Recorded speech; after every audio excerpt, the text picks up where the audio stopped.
ఈ చిత్రంలో ఉన్న యూట్యూబ్ స్టూడియో మానిటైజేషన్ వివరాలు తెలుగులో డేటా తేదీ వివరాలు ఆగస్టు 17, 2026 నాటి డేటా.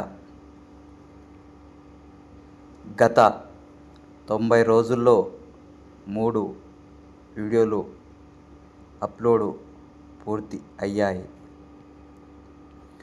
వాచ్ అవర్స్ గత 360 రోజుల్లో 0 వాచ్ అవర్స్ గంటలు పూర్తి అయ్యాయి.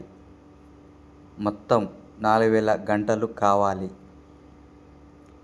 షార్ట్స్ వ్యూస్ గత 90 రోజుల్లో 68,000 షార్ట్స్ మాత్రమే వచ్చాయి. మానిటైజేషన్ అప్లై చేయడానికి 3 మిలియన్ల వ్యూస్ కావాలి. అప్లై చేయడానికి ఇది వీలవుతుంది.